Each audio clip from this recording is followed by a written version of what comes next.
Այսօր արդեն հասցրել ենք խոսել մշակութային տարատեսակ իրադարձությունների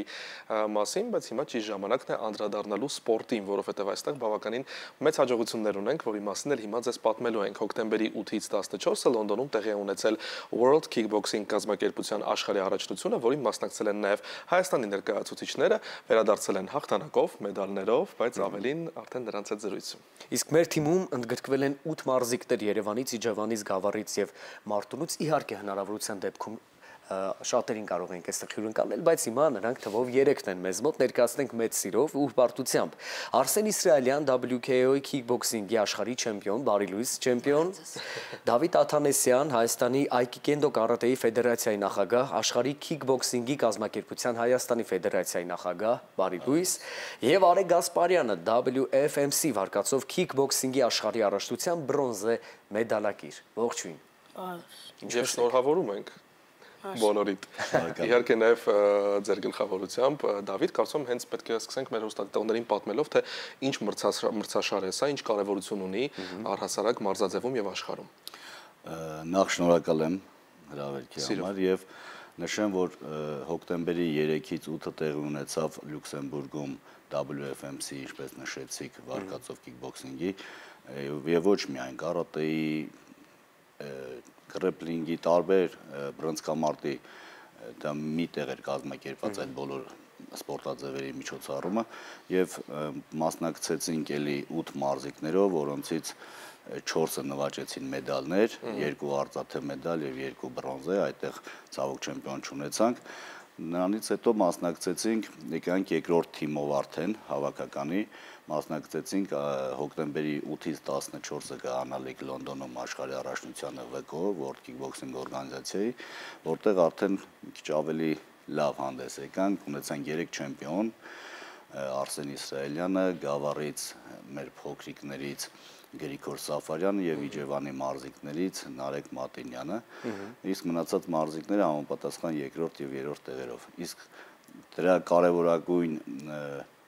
հատկանիշներից մեկը նա է, որ մեր մարզիկները միշտ մասնակցելով տարբեր միջոցառումներին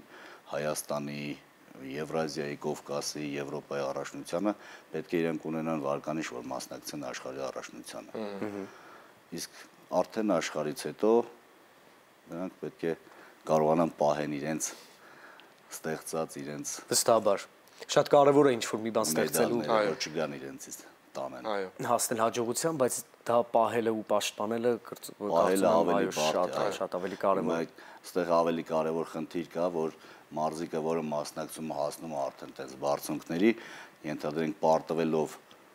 չհիասթափվի, չհուսահատվի եւ հաղթելով չմեծամտանա եւ չդառնա, որ ամենակարողն է։ Իհարկե աշխարհի առաջնություն ասելով դա մարզիկի համար լրջագույն սանդղակ է եւ նա վստահաբար ամեն ինչ պիտի անի, որպեսզի այդտեղ նա հասնի հաջողության, բայց քանի որ մենք ունենք մարզիկներ նաեւ մարզերից, ես այստեղ շատ նուրբ ու հետաքրքիր մի հարց եմ ուզում հնչեցնել, մեր քաղաքամար Երևանի մարզիկները եւ մարզերի մարզիկները, այ երեխաների մեջ այս տարիքային խմբի կան հոգեբանության կամ այն հատկանիշների որոշ տարբերություն, որովհետեւ ուզենք թե չուզենք մի փոքր ապրելակերպը, կյանքի ռիթմը իհարկե փորձում ենք ամեն ինչ անել, որ չտարբերվի մարզային եւ քաղաքային կյանքն ու մտածողությունը, բայց ամեն դեպքում ինչ որտեղ մենք այսօր դիտելով մարզի երեխաների բակային խաղերը մտածողություն ասում ենք, ախ, Երանի այդ բակային խաղերը մեզ մոտ էլ քաղաքում էլ էլի լինեն ակտուալ, մի տեսակ կարոտով ենք հիշում այդ օրերը։ Կա ինչ որ տարբերություն մտածողության։ Միանշանակ, ուրեմն դա իմ մշտական խոսալու թեման է մարզիկների հետ, երբ որ ընդհանուր սեմինարների ժամանակ զրուցում եմ, ասեմ, որ տարբերությունը ահռելի մեծ է։ Իհարկե չեմ ուզում մեր քաղաքի երեխաներին փոքր թերագնահատեմ, բայց այնուամենայնիվ մարզերի երեխեքը ավելի են ձգտում հասնել հաջողության, որովհետև նրանք մեր երեխեքի պես ոչ միշտ են ամեն օր հեռախոսի մեջ, նրանք ունեն անելիք իրենց հողամասերում, չգիտեմ, իրենց գյուղական կյանքում, իրենց դաստիարակությունը, իրենց խաղերը, հենց շատ ճիշտ նշեցիք։ Իսկ քաղաքի երեխեքի հետ տարբերության միանշանակ ֆիզիկապես եւ ուժեղ են, եւ հարգանք ունեն, շատ տարբերություն կա։ Ծանոթանանք մեր չեմպիոնների հետ։ Անդրադառնանք մեր չեմպիոններին Արեգին Արսենին,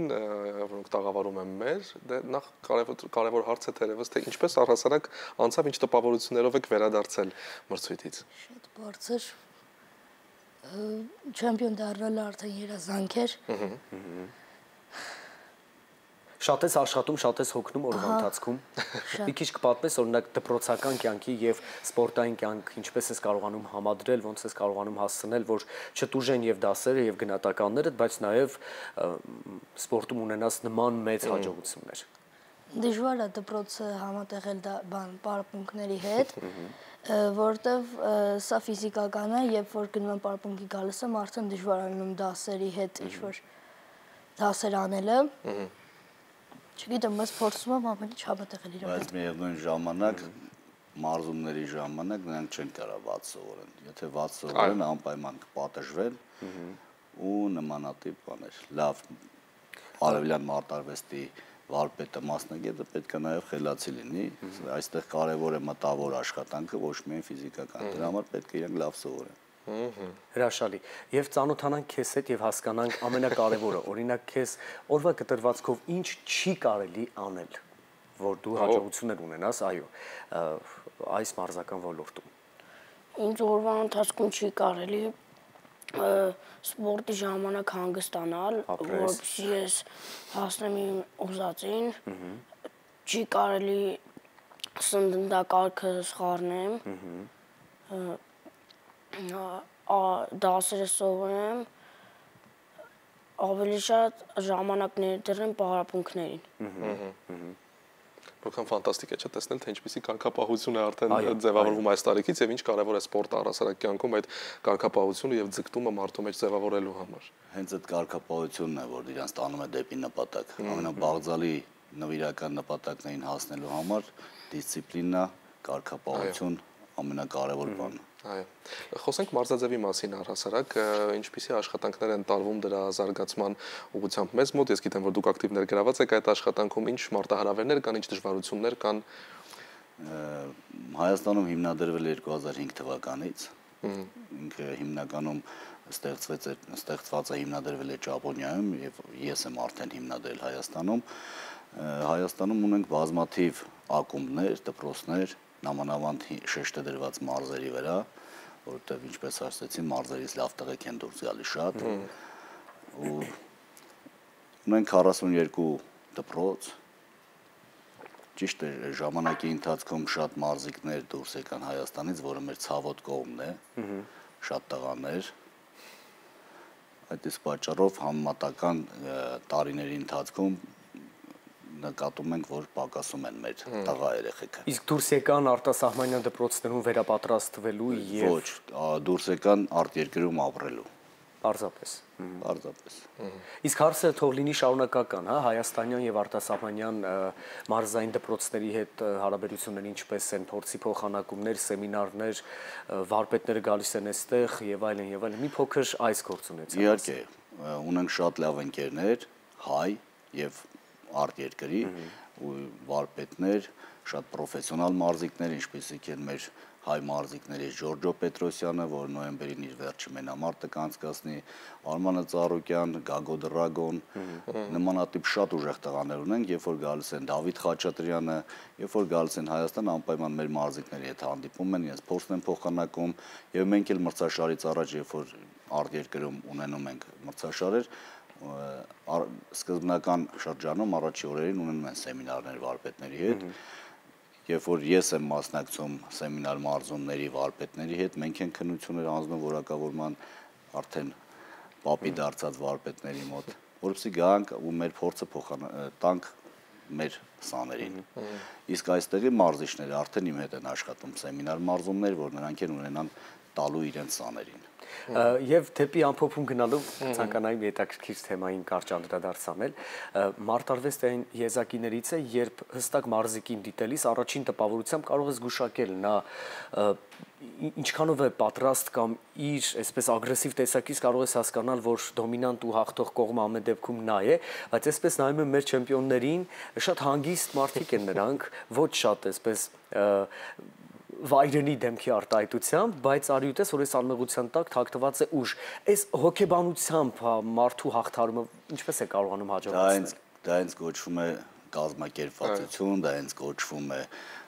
վարպետություն, որտեղ ոչ միշտ կարելի է մարզիկի արտաքինից որոշել, թե նա հաղթանակ կստեղծի, թե ասենք կպարտի, որովհետև փորձը ցույց է տվել միջազգային ասպարեզում, որ կապ չունի, կարող մազերը ներկած կանաչ գույնի մի հատ տղա դուրս գա, մի հատ գազան տա ու հաղթի։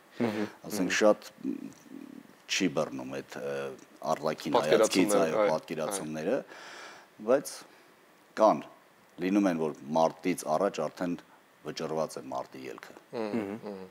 Մեզ մնում է թերևս եւս մեկ անգամ շնորհավորել ձեզ, իհարկե մեր մարզիկներին, ձեր գլխավորությամբ ու հաջողություն մաղթել բոլոր այն աշխատանքներում, որոնք իրականացնում եք թե սպորտը, թե մասնավորապես այս մարզաձևը Հայաստանում զարգացնելու համար եւ որ ամենակարևորն է մեր մարզիկների հաղթանակը ապահովելու համար միջազգային մրցույթներում։ Շնորհակալ ենք։ Մենք էլ ենք շնորհակալ։ Ինչպես Դավիթը նշեց, տղերք իսկապես հաճելի, երբ հենց այս տարիքային խմբի ներկայացուցիչները ձեր գլխավորությամբ այսքան կազմակերպված են ու հասուն գրագետ ճիշտ մտածողությամբ, ապրեք դուք, թող մեդալները լինեն շարունակական նաև ձեր շնորհիվ։ Մենք շարունակում ենք մեր ընթացքը, սիրելի հեռուստադիտողներ, մնացեք մեզ հետ, հետաքրքիրը դեռ առջևում է։